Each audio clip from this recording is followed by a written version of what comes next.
A nova era, também conhecida cada vez mais em nossos dias como a era de Aquários, o terceiro milênio, a Terra na luz, a perfeição manifestada, é uma filosofia que se apresenta como uma religião alternativa, visando mudar padrões, conceitos, ideias, crenças, visando um mundo melhor, um mundo de paz, um mundo de harmonia, um mundo melhor, um mundo que, quem sabe, será até perfeito.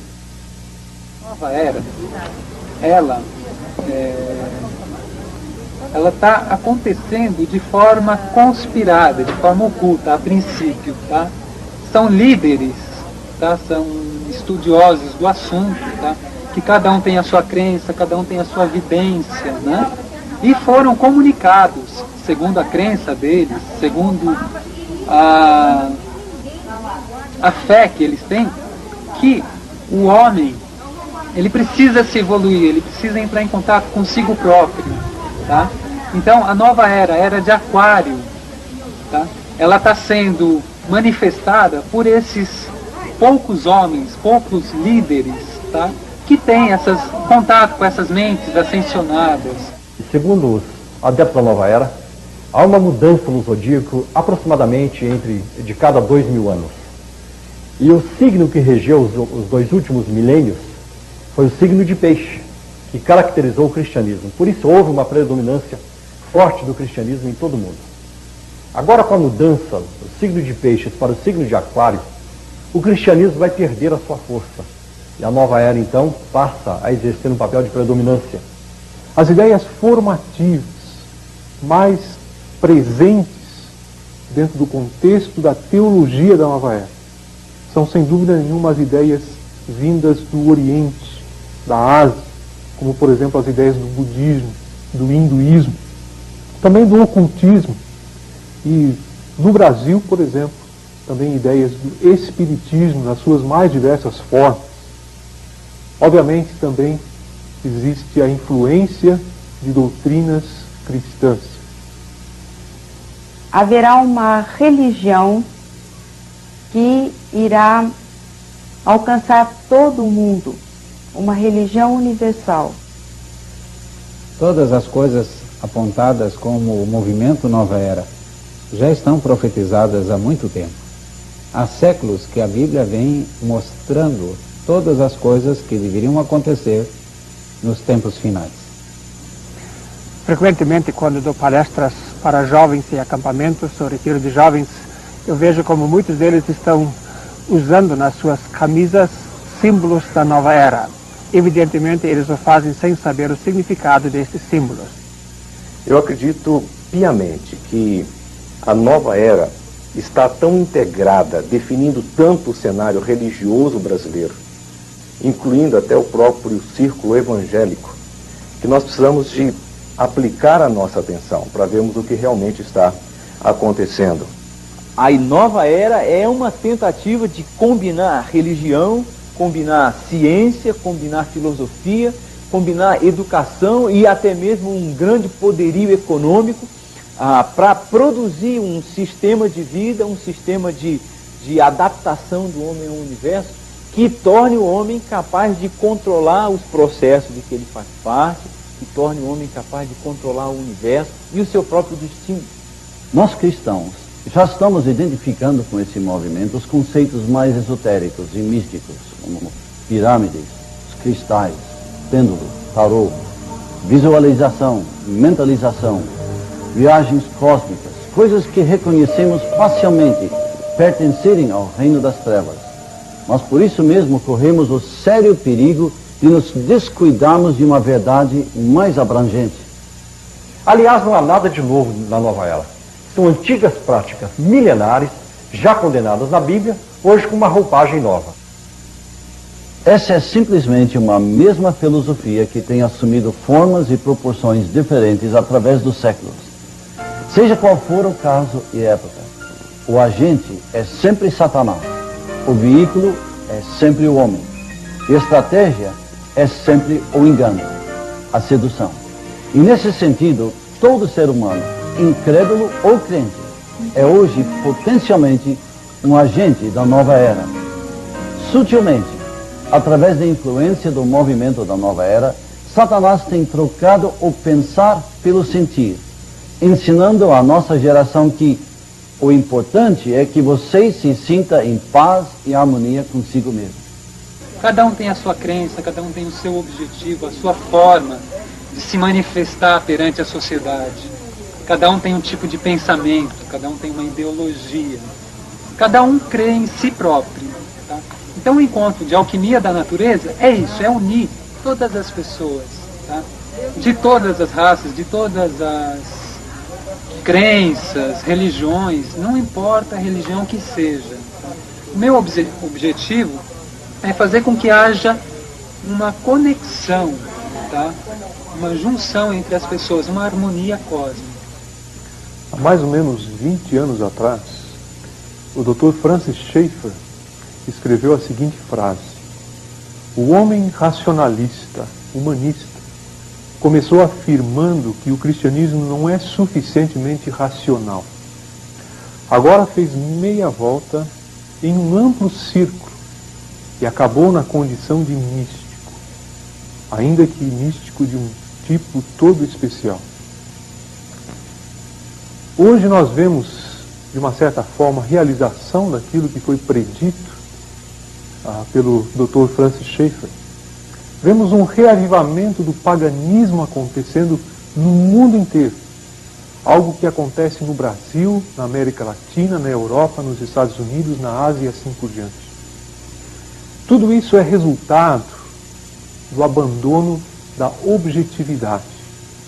Nós vemos os valores na sociedade, tanto valores pessoais, individuais, quanto religiosos, sendo completamente colocados à observação e à determinação do próprio indivíduo. A nova era tem procurado conduzir o homem a uma crescente devoção a si mesmo. E ela tem, como seus argumentos importantes, atribuído o título de ciência ao místico e esotérico.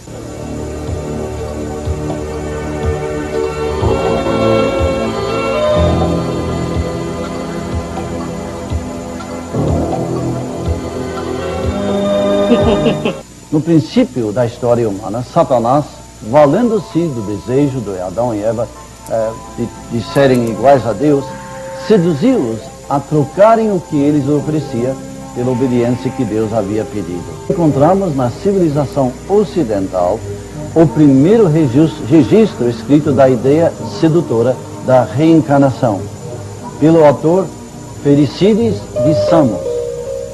Outros gregos famosos como Píndaro, Pitágoras, Empédocles e Platão também em muito contribuíram para a formação e divulgação no Ocidente de diversas doutrinas abraçadas hoje pela nova era. Platão viveu de 428 a 348 a.C. E a sua ideia com respeito ao homem era, por assim dizer, um dos fundamentos do que hoje é o pensamento da nova era. Platão afirmava muito mais do que a simples imortalidade da alma, que a alma humana era eterna. Na Grécia Antiga, o homem orgulhava-se do seu desempenho intelectual, racional, mas já sentia forte influência oriental.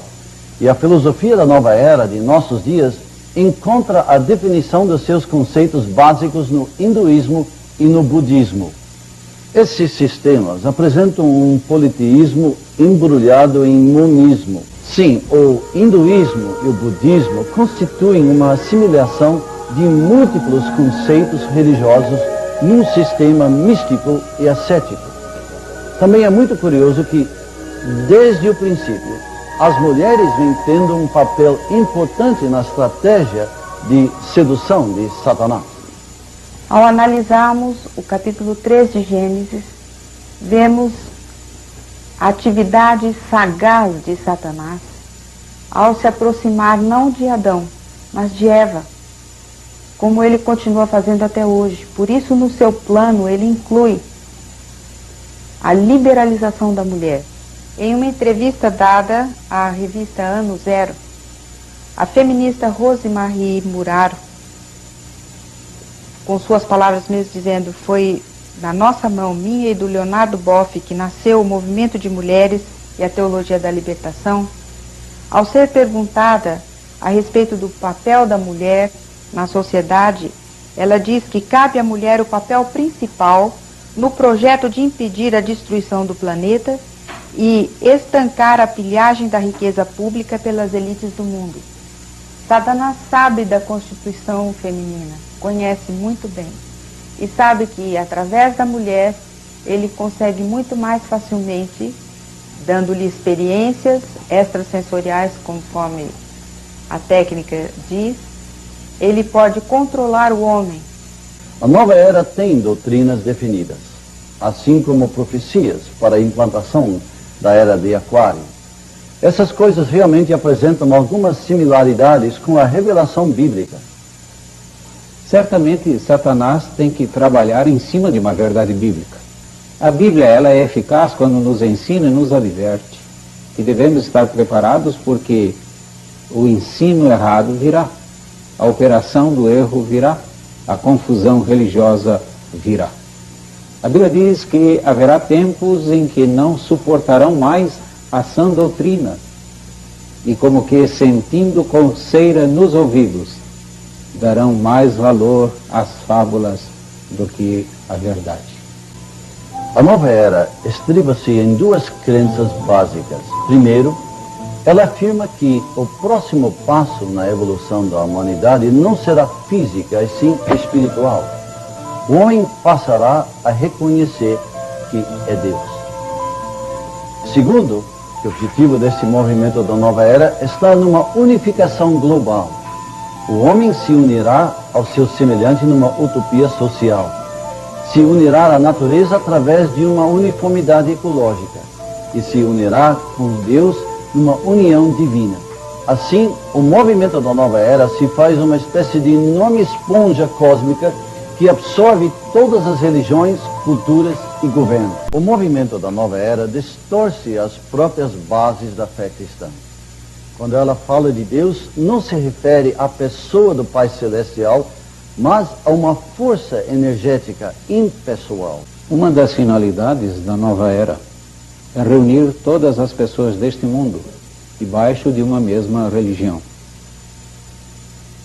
Ele quer a adoração de todas as pessoas neste mundo. Uma religião que não tenha mais absolutos, como o cristianismo, onde tudo seja subjetivo, onde tudo se oponha à pessoa de Deus. Eu quero apresentar aquilo que poderia ser uma definição de Deus segundo o ensino da nova era. Deus é uma força cósmica ou princípio impessoal que encerra todas as coisas, homens, animais, plantas, o bem e o mal. Essa é a visão panteísta de Deus e leva a uma implicação muito séria quanto à natureza do homem. O homem é um Deus em potencial, é o ser mais elevado que tem. Só que ele não tem consciência disso. Crendo que é Deus, o adepto da nova era encara a salvação como a simples conscientização da sua origem e natureza divina. E se a salvação da nova era é uma questão de conhecimento, segue-se que precisamos ser salvos da ignorância e não do pecado. A redenção própria é o caminho da perfeição. Em cada ser é um Deus em potencial. Tá? E a magia, a alquimia da natureza, ela é uma técnica, é uma forma, tá? Com que o homem... O que é a definição de magia? Magia é a ação da vontade do homem consciente sobre a matéria. Ou seja, ele se conscientiza do seu dia a dia, das suas funções, do seu eu, dos seus desejos. Ele se conscientiza do que está ao redor dele, do que existe aí fora. Né? Ele se conscientiza de tudo isso. Frente a essa conscientização, ele consegue predeterminar o seu próprio destino. Diante do conceito redenção própria da nova era, Jesus Cristo se torna desnecessário a redenção da humanidade. E o ensinamento bíblico do seu sacrifício para perdão dos nossos pecados é rejeitado. disse que o Espírito de Cristo estava em Jesus, assim como esteve em Krishna e Buda. O homem Jesus só é divino exatamente no mesmo sentido em que nós somos divinos. Mas a nova era, desfazendo-se da pessoa de Jesus Cristo, propõe profeticamente a vinda de um outro grande homem. A nova era ensina que haverá um líder mundial que eles estão esperando. Este líder, eles dão alguns nomes. Os nomes mais conhecidos são Saint Germain e Lord Maitreya. Segundo eles, este líder haverá de governar o mundo inteiro para trazer finalmente paz e segurança. Isto não é novidade para os que conhecem a Bíblia e a estudam. As profecias bíblicas apontam que haverá um líder que virá com muito poder, realizando sinais, prodígios, para governar este mundo. Acontece que este líder, tão esperado e tão proclamado pela nova era, nada mais é do que o anticristo apontado pela Bíblia. E ele virá, segundo as profecias, para se opor a tudo quanto é relacionado a Deus e à pessoa do Senhor Jesus Cristo. Prometerá a paz, prometerá a segurança, e durante um pequeno período de tempo, até que haverá alguma paz. Como diz a Bíblia, quando disserem paz e segurança, sobrevirá repentina destruição. Já existe a Constituição Federativa do planeta Terra, o que seria a Carta Magna do planeta, onde estão estipuladas as leis que hão de governar o mundo sob a mão do anticristo. Haverá uma hierarquia, haverá delegações em todas as partes do mundo, de tal maneira que nenhum recanto do planeta Terra estará sem a fiscalização deste líder. Será uma maneira de controlar todas as pessoas. O comércio, as operações financeiras, o trabalho, a movimentação das pessoas, tudo isso já faz parte deste grande projeto da nova era. Mas, mais uma vez, podemos dizer, para o que estuda a Bíblia, isso não é novidade. A Bíblia fala de que o anticristo controlará todas as pessoas e que até o comércio. O movimento da nova era hoje se apresenta à humanidade quase completamente camuflada pela cultura popular. É preciso que estejamos atentos a essa infiltração de ensinamentos da nova era em todos os níveis da sociedade.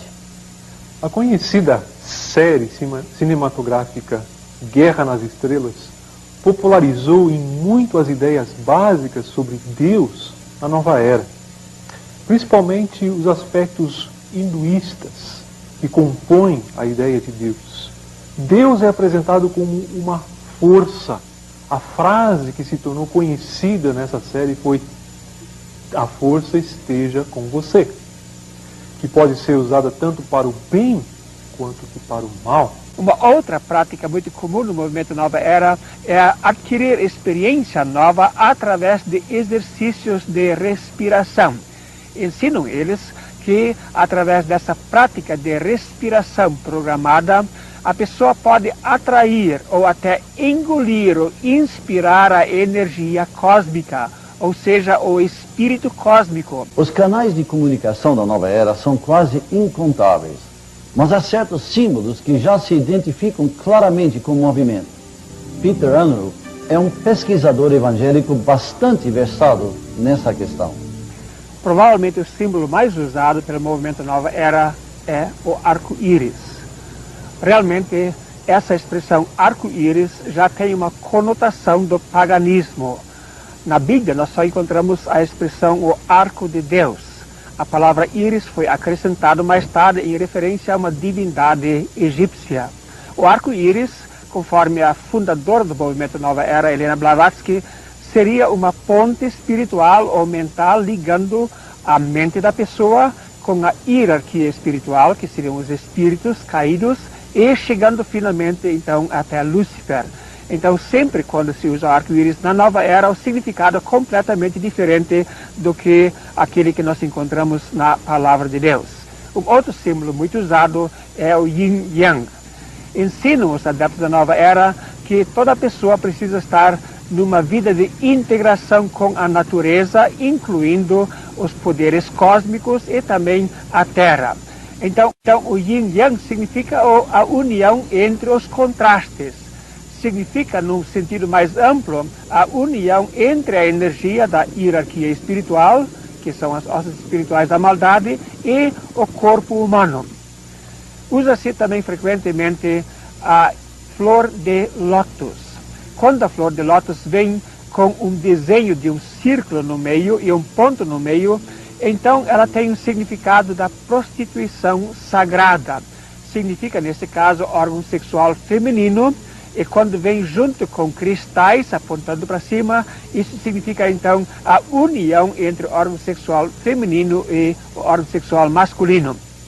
A pirâmide não é usada somente como símbolo do movimento, mas tem a função dentro da Nova Era de atrair as chamadas forças ou a energia cósmica. A pirâmide simboliza então a hierarquia deste movimento, onde no topo da pirâmide ficaria então Lúcifer, junto com a sua hierarquia espiritual, e na parte inferior da pirâmide as diversas organizações que compõem o movimento Nova Era. Um outro símbolo muito usado é o chamado pé de galinha. Esse símbolo, usado desde a antiguidade, tem tido sempre o significado da paz que o mundo pode promover sem Cristo ou até no combate à fé cristã. As moças frequentemente usam também a chamada cruz com laço. Trata-se de uma pequena cruz que já havia sido usada no Antigo Egito e sempre durante toda a história, seja no Egito ou na Grécia, como também no Oriente e na atualidade pelo movimento Nova Era, sempre estavam relacionados à questão da procriação e da sexualidade da pessoa. Para os adeptos da Nova Era, essa cruz significa a imortalidade, a vida eterna. É um símbolo também da deusa do amor, da deusa da fertilidade, e especialmente uma expressão da liberdade sexual incondicional. Eu acredito que indiferença é um dos problemas principais que o cristianismo atravessa nos dias de hoje. Não indiferença em relação às coisas que ele está vivendo como cristianismo em si, mas principalmente contra coisas relacionadas e que estão acontecendo em todas as esferas onde o cristianismo está inserido. Um dos pontos, por exemplo, é quando nós chegamos a perguntar o que é que tem a ver Nova Era com o cenário religioso brasileiro. E a tendência nossa de imediato seria dizer, bom, basicamente nada. Nova Era é Nova Era e cristianismo é cristianismo. Eu creio que nesse descaso em relação aos fatos é que nós entendemos que precisamos de dar um pouco mais de atenção a esse fato. Eu acredito piamente que a Nova Era está tão integrada, definindo tanto o cenário religioso brasileiro, incluindo até o próprio círculo evangélico, que nós precisamos de aplicar a nossa atenção para vermos o que realmente está acontecendo. Basicamente, o que tem sido oferecido ao cristianismo é a proposta, eu diria, como que de um barco furado. Porque eu não creio que um cristão, ou uma sociedade cristã, ou uma igreja evangélica jamais tenha se declarado adepta da Nova Era em si. No entanto, o que nós vemos acontecendo nos dias de hoje, e que me preocupa bastante, é o fato de que igrejas, mesmo não tendo feito essa declaração, têm sido como que atraiçoadas e submetidas a uma administração declaradamente novaerística, onde através de certas ministrações que são feitas, através de certas conclusões que se chegam, através de certas decisões que se tomam, nós percebemos que de uma forma clara e inequívoca, a igreja evangélica dos nossos dias tem trazido para dentro de si e tem assumido uma postura que, em muitos aspectos, é nada mais e nada menos do que uma expressão e uma propaganda da ideia nova-erística. É por isso que, quando nós paramos e consideramos, por exemplo, certos movimentos nos dias de hoje, nós vamos perceber que o famoso carismatismo, ou neopentecostalismo, estão quase que de forma desavisada trazendo para dentro da igreja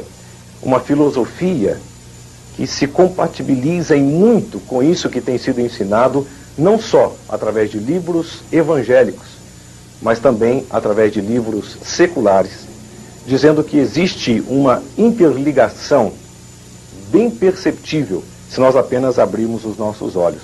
E o ponto básico é que a Bíblia tem sido usada para justificar as situações e não para definir essas situações. Nós partimos do ponto em que a situação, a postura que eu assumo, ela é automaticamente embasada na palavra de Deus. Então eu me aproprio da palavra para me justificar e não para definir a minha postura ou para definir a postura que eu deveria assumir.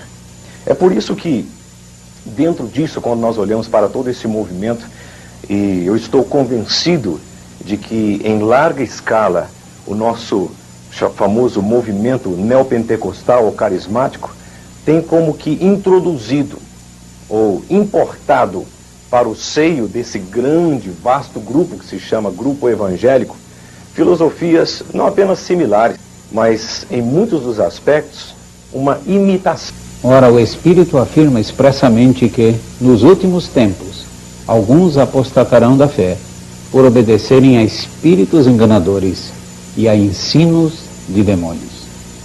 Como se vê, a Bíblia já está falando disso há muito tempo, de que nos últimos tempos, pessoas abandonariam a sua fé, não estariam mais ligadas àquilo que o Senhor diz, mas àquilo que eles acham. Pessoas hoje estão dando muito menos valor ao que Deus fala na sua palavra, para seguirem suas emoções, suas experiências pessoais. A apostasia já está chegando. No Brasil existem hoje 3 áreas onde a definição filosófica da nova era está presente e dominando os nossos pensamentos, dividindo as nossas igrejas, criando inimizade e contenda entre pastores e pregadores que supostamente deveriam estar pregando a mesma mensagem, visto que o Evangelho é um só. No entanto, não é assim que acontece. Satanás muda a tática. No primeiro século, os crentes em Cristo foram jogados aos leões para o divertimento do público. A estratégia agora é diferente. A igreja tem feito um exercício tremendo, tentando se preparar para uma possível era de perseguição. Eu acredito que é aí que nós erramos o alvo, porque a nova era não persegue a igreja. A nova era seduz a igreja. Esta sedução precisa vir de dentro da igreja, com aparência de autenticidade. O que tem acontecido é que pessoas que já têm autoridade, que já fizeram o seu nome dentro da própria igreja evangélica, têm trazido para dentro desta igreja filosofias que nunca pertenceram, que nunca fizeram parte àquela relação de princípios bíblicos que Jesus instituiu para o seu povo. A Bíblia diz, na segunda carta de Pedro, no capítulo 1, logo no versículo 3, que Deus, na sua infinita sabedoria e no seu divino poder, nos tem dado tudo o que diz respeito à vida e à piedade. Será que você conseguiria pensar comigo o que foi que Deus esqueceu de deixar para mim e para você, para que nós vivêssemos uma vida cristã completa? A palavra tudo quer dizer simplesmente tudo. Quer dizer que o que eu e você precisamos para vivermos uma vida cristã autêntica, aprovada diante do dono do cristianismo, tudo o que precisamos é o conhecimento daquele que nos chamou por sua própria glória e virtude, final do versículo 3.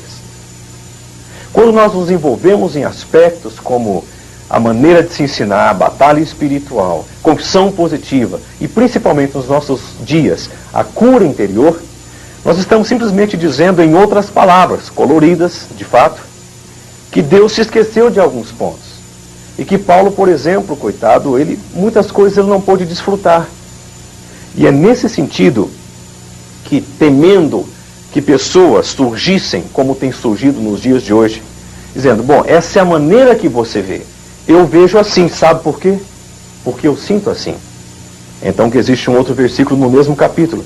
Sabendo primeiramente, versículo 20, que nenhuma profecia da Escritura é de particular elucidação. Não é o que eu sinto que vai definir a ministração bíblica. Não é a minha experiência que vai definir a doutrina bíblica. Porque a profecia nunca foi produzida por vontade dos homens, diz-nos a palavra de Deus. Sem dúvida, a palavra falada tem infinito poder, quando falada por Deus. Creio que se queremos ver Deus operando, devemos falar o que Deus falou, e não pensar que somos iguais a Deus e, consequentemente, ter esse poder em nossas palavras. Sem dúvida, falar com Deus dará melhor resultado do que falar com o diabo, uma vez que não somos nós que vamos amarrá-lo, mas sim um anjo de Deus, e isto somente durante o milênio do reino de Cristo, depois da tribulação. Por enquanto, ele anda solto, procurando alguém para devorar. Batalha espiritual é sim um tema bíblico, mas da maneira como tem sido ensinado nos dias de hoje, não é nada mais e nada menos do que um reforço ao que a nova era tem ministrado. Ou seja, você tem o poder nas mãos. Descubra o Deus que há em você, e nessa batalha espiritual você será vitorioso ou vitoriosa. Só não se fala assim, mas os nossos púlpitos pregam isso e as nossas editoras evangélicas publicam isso. Nos cuidemos com isso, amigos. Satanás frequentemente se aposta das nossas palavras, da terminologia dos cristãos, dando-lhe um outro significado para confundir os seguidores de Cristo. O assunto de cura interior é tão importante que Jesus Cristo se preocupou tanto com ele que lhe deu uma dimensão bem mais abrangente. Tanto é que Cristo não veio apenas para curar o nosso interior, mas toda a nossa vida. Ele veio para nos libertar da maldição do pecado e para nos dar uma vida eterna com ele. Quer dizer que cura interior é um assunto tão bíblico quanto purificação de pecados pelo sangue de Cristo. O aspecto é que, uma vez mais, a maneira como o assunto tem sido ministrado deixa muito a desejar em relação àquilo que a palavra de Deus nos ensina. Adão disse, a culpa é da minha mulher. Eva disse, foi o diabo que me enganou.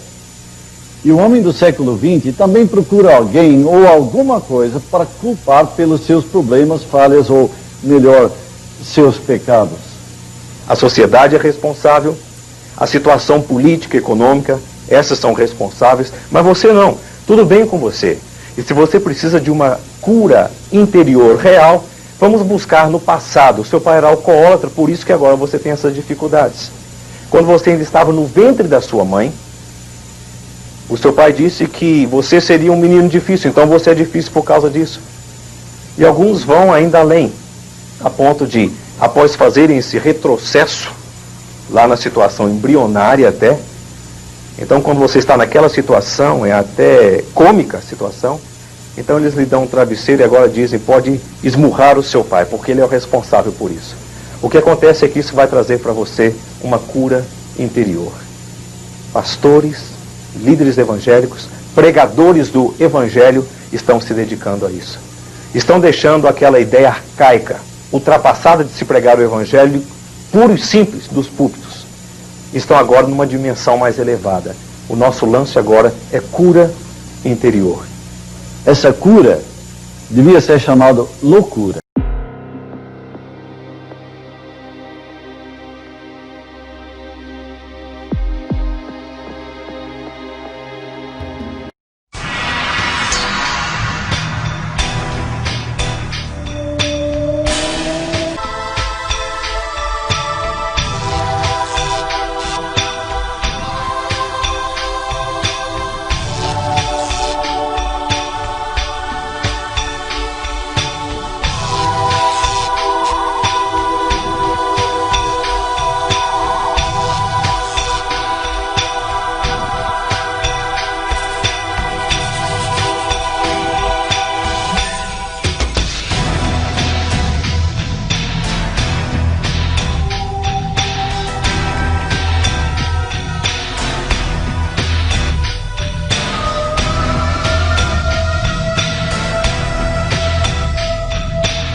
probably been sitting there wondering, what is the secret? I'll tell you how I have come to understand it. We all work with one infinite power. We all guide ourselves by exactly the same laws. The natural laws of the universe are so precise that we don't even have any difficulty building spaceships. We can send people to the moon, and we can time the landing with the precision of a fraction of a second. I don't care if you're in India, if you're in Australia, New Zealand, Stockholm, or London, or Toronto, or Montreal, or New York. We're all working with one power, one law. It's attraction. The secret is the law of attraction. Everything that's coming into your life, you are attracting into your life. And it's attracted to you by virtue of the images you're holding in your mind. It's what you're thinking. You see, whatever is going on in your mind, you are attracting to you. Now, wise people have always known that. You can go right back to the ancient Babylonians. They've always known this. It's a small, select group of people. Why do you think that 1% of the population earns around 96% of all the money that's being earned? Do you think that's an accident? It's no accident.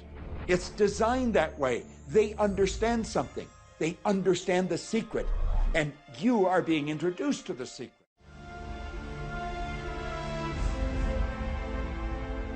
There is nothing that you cannot be or do or have. You are a magnificent creator, and you are here by your powerful and deliberate wanting to be here. Go forth, giving thought to what you are wanting, attracting life experience to help you decide what you want, and once you have decided, giving thought only unto that. Most of your time will be spent collecting data that will help you decide what it is you want. But your real work is to decide what you want and then to focus upon it. For it is through focusing upon what you want that you will attract it. That is the process of creating. I believe that you're great, that there's something magnificent about you. Regardless of what has happened to you in your life, regardless of how young or how old you think you might be, the moment you begin to think properly, there's something that is within you, there's power within you that's greater than the world, it will begin to emerge. It will take over your life. It will feed you. It will clothe you. It will guide you, protect you, direct you, sustain your very existence if you let it.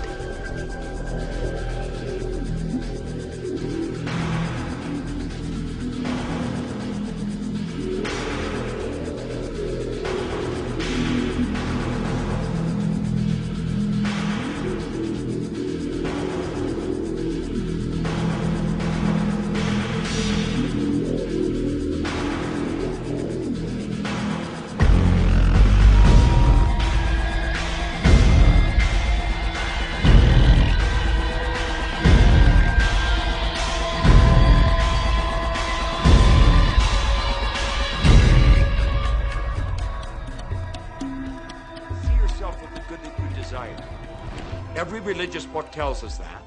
Every great book on philosophy, every great leader, all the avatars who have ever lived, go back and study the wise ones. Many of them have been presented to you in this program. You know what? They all understood one thing. They understood the secret. Now you understand it. And the more you use it, the more you'll understand it.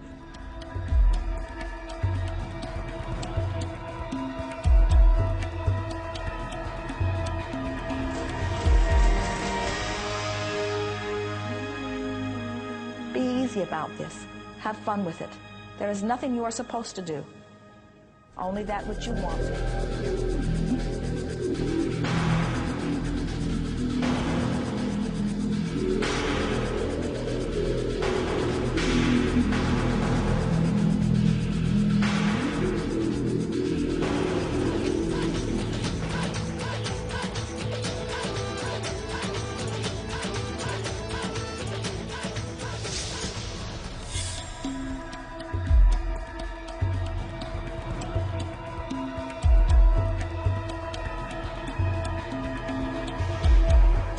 A yoga, em suas muitas formas ocidentalizadas, é também a alma do movimento Nova Era, que adotou as crenças e metas básicas do hinduísmo.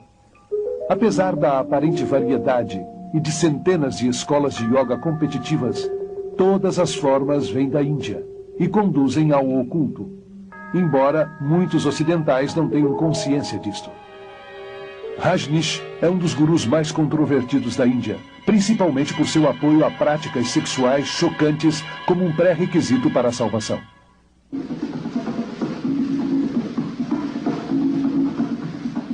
Seu tipo de yoga, chamado de meditação dinâmica, é uma combinação de hinduísmo e psicoterapia da nova era. Esse exercício exige uma respiração vigorosa, e a hiperventilação é programada para despertar a força da serpente chamada Kundalini, que, segundo os gurus, se enrolava na base da espinha.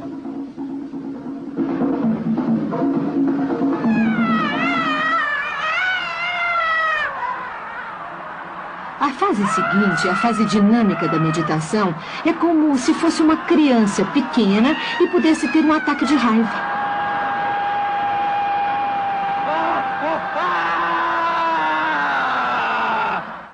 Publicaram várias reportagens chamativas, dando crédito aos gurus e suas técnicas pseudopsicológicas, mas esqueceram de mencionar os milhares de casos de transtornos emocionais e mentais.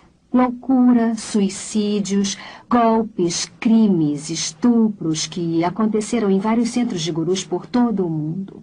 É alarmante ver que estas técnicas perigosas para a iluminação são utilizadas em psicoterapia, seminários de autoajuda e até mesmo foram aceitas em várias igrejas protestantes e católicas e em seminários. Dave Hunt, autor notável e orador, é um dos principais especialistas da nova era. Seus livros incluem o best-seller Paz, Prosperidade e o Próximo Holocausto. Ele explica que o hinduísmo é baseado nas mesmas ideias que, segundo a Bíblia, a serpente apresentou a Eva no Jardim do Éden. Os yogis ensinam as mesmas mentiras que a serpente disse a Eva em Gênesis 3. Que a morte é apenas um caminho para a reencarnação e que os humanos se convertem em deuses. Isso é uma coincidência inacreditável. Uma identificação clara do criador do misticismo oriental. Esse criador se chama Satanás na Bíblia e é também conhecido como a serpente. O poder máximo do hinduísmo está simbolizado pela serpente, que é glorificada e adorada no hinduísmo. A serpente tem sido conhecida como a energia ou a força e adorada como símbolo da sabedoria e da imortalidade em todas as religiões e culturas.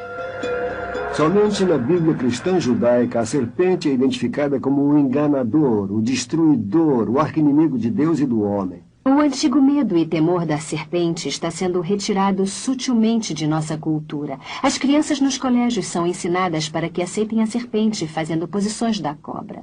Michelle, ensine como se faz a cobra. Isso mesmo. Arqueie suas costas. Isso. Olhe para frente. Ótimo.